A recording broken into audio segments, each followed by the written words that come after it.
Hello and welcome back to Stock Market Weekly. I'm your host, Evan Medeiros. This is the show where we break down the notable moves across financial markets in 20 minutes or less. And I am tight for time today, so we are going to whiz through this. But there are some important takeaways, some important notable moves that you do want to be aware of from this week's trading. So make sure you stick around here. Let's get into it. Hope you're doing well out there. This video is sponsored by our partners over at Investors Business Daily. We've got referral introductory discount offers with links in the description of this video. Market Surge, their kind of hallmark charting platform, research platform. I use it pretty much every day to build some watch lists, find ideas, and research companies. So check out the offer in the description of this show. Now, let's get into what was moving markets this week. PPI coming in hot. I think this was one of the big standouts, kind of really took a lot of economists for surprise this week. Take a look here on the right-hand side. This is a chart from Mario. I'm going to butcher his last name. So there it is on X. And, you know, we saw a big surprise this week to the upside. And, you know, I think there was lots of noise about it. There was lots of concerns about it. Inflation's coming back. And then we kind of look, you know, just as traders, right? We see the headline and then we say, okay, what's the market reaction? And yes, the bond market did ultimately react. But by the end of the week, we were pretty much contained with maybe a similar path that the Fed is going to take. Now, again, that might not be the best interpretation of how to read this chart, but I think in terms of markets and what they're pricing in here and the path that the Fed is going to take, I think there's either bigger fish to fry with jobs data or maybe you know, just the replacement of all the officials over there at the Fed in general. So right now we are still pricing in for September. The market is still expecting a 25 basis point rate cut.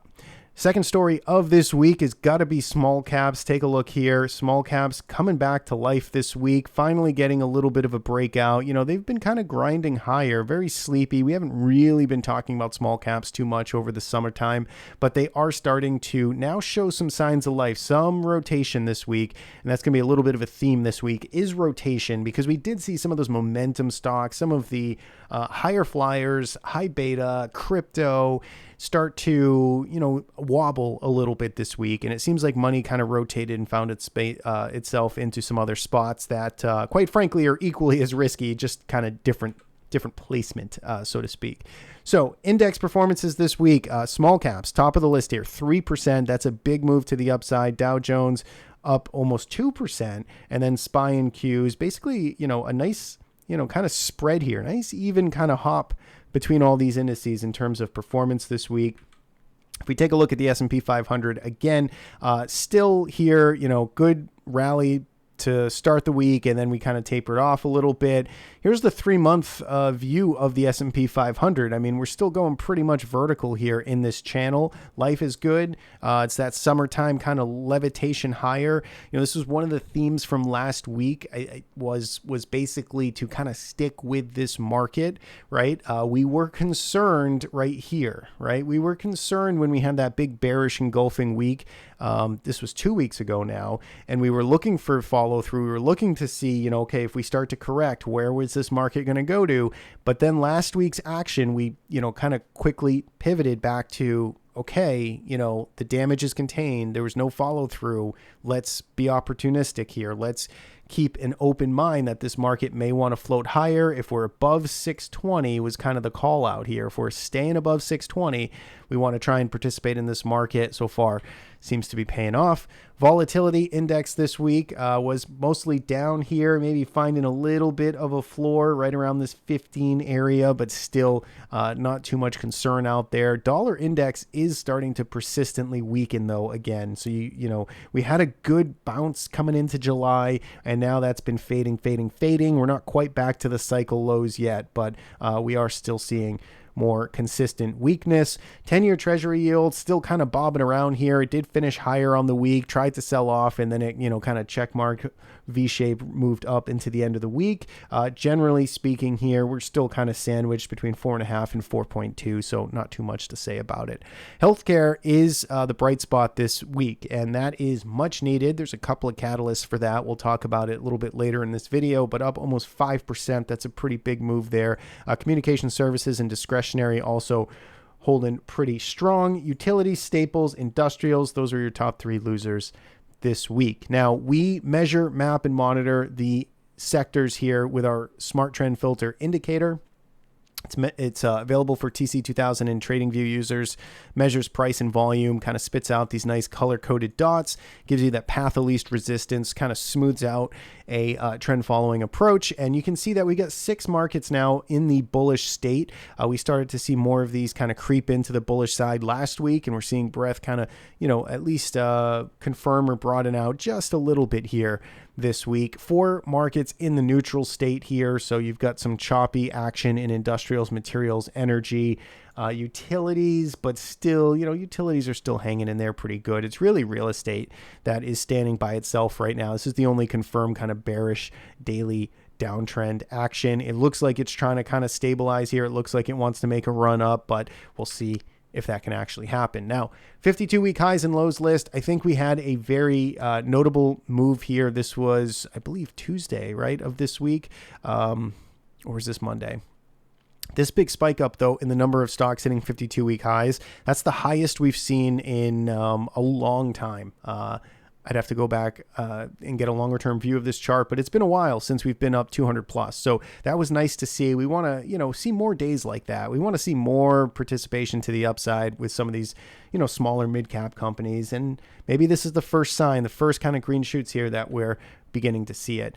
Percentage of stocks in the S&P 500 above a 20 SMA kind of sitting here.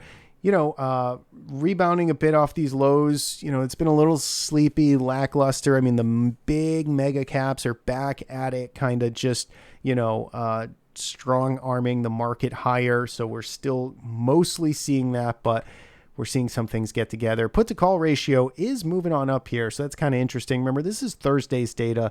This is not Friday's data. So I'm going to have to keep an eye on this into the end of the week here, but it's starting to been, kind of grinding up here and staying in these upper rails. So a little bit of those rush for protection. Bitcoin here, I think, was very notable this week. So we've been talking about 120 for Bitcoin basically being the breakout momentum zone. And we had a couple of attempts at it this week. So I think we had right in here, which was Sunday or Monday of this week.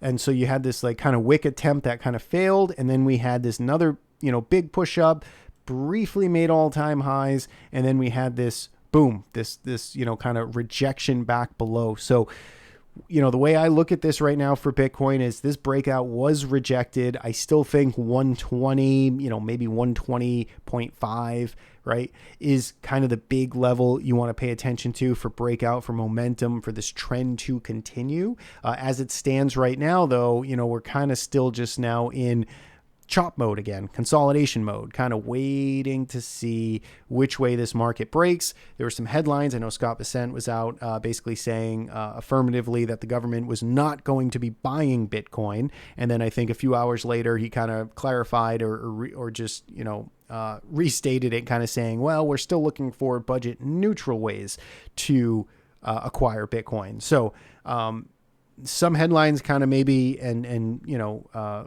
affecting this, and then you also just had a ton of leverage traders getting washed out on this particular breakout. Charlie Bolello had a good chart here, and this was something we talked about last week, and I've been posting about it occasionally here on social, but basically, stocks outside the United States, they're actually doing pretty good this year. So if we look at MSCI World ex-USA, we've been in this very strong 16-year epic rally here for U.S. stocks relative to the rest of the world. And you can see that's finally starting to, change just a little bit here. We're starting to see stock markets outside of the United States actually outperform. And so, this could be just a 6-month, a 6-month little counter trend move, or maybe this is something more significant, but I think it's worth paying attention to. Now, we talked about small caps breaking out, small caps, and, when we look at XBI, this is biotech here. This kind of goes hand in hand. There's a lot of small biotechs in in the Russell 2000 universe. And so if we take a look at some of the action here this week, we got a nice breakout here in XBI, kind of pushing on up. This isn't new highs, but it's finally just seeing a little bit of life, momentum, some upticks in volume as this breaks out of this holding pattern here for the past, call it 30 days. But it does hit, 6-month highs. So this is notable, the breakout here for Biotech. We'll see if it sticks next week. And this does, sort of help fuel some of that XLV healthcare that we saw. But there's a little bit more to that story as well. Government announcing a stake in Intel. I don't really know what to make of this. I didn't read any of the details here. I think they talked about, taking some stakes or interests in some other companies as well. It wasn't just Intel, but I know this got all the headlines here. This has been in a tough spot just for lots of different reasons. And so we'll see if this, starts to, change the course of trading here for Intel now that the government's got a stake. Warren Buffett entering the chat as well here. So UNH, United Healthcare, has been in an absolute landslide. It's, one of the biggest, it is the biggest healthcare insurance provider in the United States. And for lots of reasons, this has been, can't get out of the news for all the wrong reasons. But now we've got the Oracle of Omaha now taking a stake in UNH. We'll see if that can put in the Buffett floor in United Healthcare. That'll be one to watch. A trade idea for everybody. So this is coming from our Quant Rockets momentum model. I do think you got to tread carefully on momentum in the summertime market here, but I think there are still some things to pick from, and AppLovin I think is one. So AppLovin, we may have talked about this in a future in a past episode. This was initiated here a few weeks ago on July 18th. So if it's been in the list now for 20 days on our Quant Rockets momentum universe, it's up 17%. I'm highlighting it this week because I do think there's this nice little kind of second entry pullback opportunity. You had a little bit of a sell-off in AppLovin. I think if it can stick the low from Friday here and it can start to work up, I think that could be a nice kind of higher low entry. So a little bit of ideas there from our momentum list. Now, more from our trading system, our quant models here. So this is our Lamar trading system. This is our short-term mean reversion trading system, counter trend in nature, but it is sort of decisively short again. It's been moving very kind of tactically back and forth, hasn't really had any strong, heavy bullish or heavy short positioning in some time now, but mid this week, it started to get into a handful of short positions. These are all short positions, and then it's holding just a bucket of cash. So it is more defensive right now, and it is, in fact, outright short. So use that for some food for thought. But in the short term, our tactical model is throwing out some warning flags.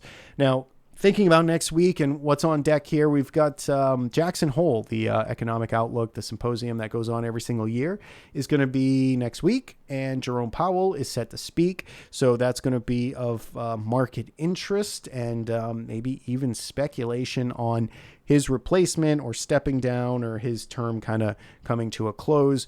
We shall see, but that's certainly going to be something the market is waiting on. And in terms of economic events, just talked about the FOMC right here and Jackson Hole. We do have some continuous job claims and just some more Fed speak and some existing home sales that, is worth keeping on the radar. So that is it. That's what I've got for this week. Short episode, tight episode. I hope everybody's doing well out there. It's the summertime's already coming to an end here. Trading has continued to just, this bull market just continues to, accelerate or at least grind higher. I don't know if accelerate's the right word, but we definitely saw a rotation this week. And so we want to just keep an eye on that rotation to see if it sticks, if it's fleeting, or if there's actually some durable, kind of healthcare, biotech, small cap, legs that can take us through the rest of the summer. So that's what I've got. I got links in the description of this video. Hope to see you back here next Friday. Take care. Have a great weekend, and we'll see you in the next episode.